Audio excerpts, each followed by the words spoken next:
किंतु एई जो भत्ताधारी मानकर भत्ता परिमाण वृद्धि होबार आवश्यकता अछि। मागणा योजना को आमे पसंद करूना, मागणा योजना जोटा होउची ताकू आमे विरोध करूचु, किंतु जो माने वरिष्ठ नागरिक, असहाय महिला, विधवा बा भिन्नक्षम 80% जो मानकर कम से मानकर सुरक्षा दायित्व, सामाजिक सुरक्षा दायित्व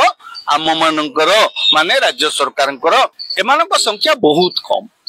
किंतु प्रकृत भत्ताधारी जो मान देखंतु 60 वर्षर वयस्क आजिकाली सामाजिक स्खलन जो भली भाव हेलानी, पिला माने तांको बापा मांकर दायित्व जत्न नौ नाहंती। राज्य सरकार देखंतु भारतीय जनता पार्टी निर्वाचन पूर्व प्रतिश्रुति देइथिला जे भत्ता को 3000 को वृद्धि करिवो। हां से कहि नथले जे 3500, किंतु राज्य सरकार गोटे गुरुत्वपूर्ण निष्पत्ति नेकिरी करिसंती जे जो माने 85 वर्ष वयस्क रु अधिक और जो माने 85% रु अधिक भिन्न क्षमता अछि सेमानंकु 3500 टंका लेके मासिक भत्ता दबार व्यवस्था राज्य सरकार कले, मुख्यमंत्री घोषणा कले, धन्यवाद दबा परदिन ठार सेटा आरंभ होइछि। नियति भाबरे वर्तमान जो भली भाबरे दरदाम वृद्धि रे लोके संतुली होउछंती, भत्ताधारीटी केते कष्ट रे ता परिवार चलौथिबो, केते कष्ट रे जीवन निर्वाह करथुबो सेटा आमे सहज अनुमान करि पाउछे। तेनो राज्य सरकार जाहु धन्यवाद दबा राज्य सरकार को 3500 टंका करिसंती, हेले राज्य सरकार अन्य भत्ताधारी को पई केबे करिवे? अन्य भत्ताधारी मान को भीतर अछंती 80% मानकर जार 75% भिन्न क्षमता, जो मानकर आमे वरिष्ठ नागरिक 60 वर्ष रु अधिक वयस्क लोकन पई आमे भत्ता व्यवस्था करछे राज्य सरकार केंद्र सरकार करिसंती। जेहेतु वरिष्ठ सेमाने सेमानक प्रति सामाजिक सुरक्षा दायित्व सेमानकर राज्य सरकारकर, केंद्र सरकार सेमाने मध्य वर्तमान जो दरदाम वृद्धि हेलानी 1000 टंका भत्ता रे सेमाने चलिबाटा कष्टकर। पूर्व राज्य सरकार 500 टंका रु 500 टंका करिया पे गुडे दिन समय नै गले, ये सरकार मध्य वर्तमान जो 3000 टंका भत्ता करिवे बोली कहितले ए पर्यंत पूर्ण करि ना।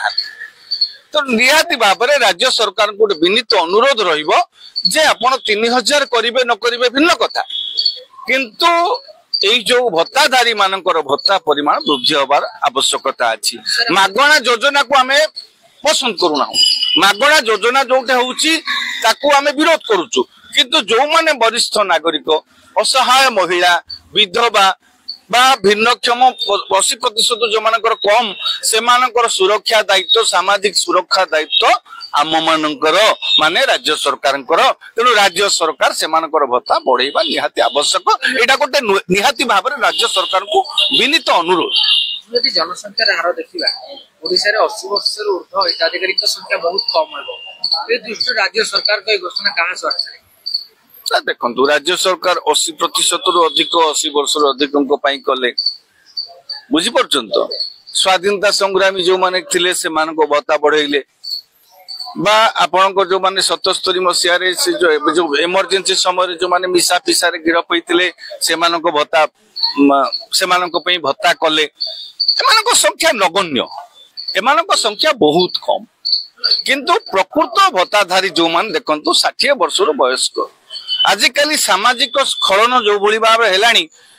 पिला माने तांको बापा मांकर दायित्व जत्न नौ नाहंती। वयस्क लोक माने केते जंत्रणा रे, केते दुख रे, केते सामाजिक दैनी भितर रहउचंती सेटा में बुझिबार आवश्यकता अछि। एवं विधवा माने जो माने स्वामी परित्यक्ता,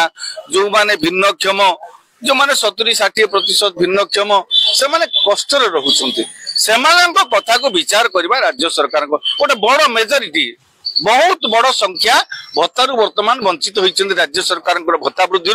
केवल आमे सीमित 80 वर्ष वयस्क जो माने आज्ञा 80 वर्ष अधिक केते लोक अछन्ति 80 वर्ष पर गोटे मनुष्य केते वर्ष बंचियो भगवान करंतु लोक 120 वर्ष बंचंतु किछि असुविधा नै, किंतु जो भत्ता पूर्वर गोटे समय धार्य होती 60 वर्ष 60 वर्ष जो माने आम वरिष्ठ नागरिक आख्या दौचे वरिष्ठ नागरिकों प्रति आवश्यक सम्मान और सेमानकर सामाजिक सुरक्षा राज्य सरकार और आम दायित्व तेणु राज्य सरकार निर्वाचन समय बीजेपी जो प्रतिश्रुति देता 3000 टंका करने 3000 करंतु न करंतु वर्तमान दर वृद्धि को चिंता करी आपण निश्चित भाव से भत्ता को दया करी वृद्धि करंतु।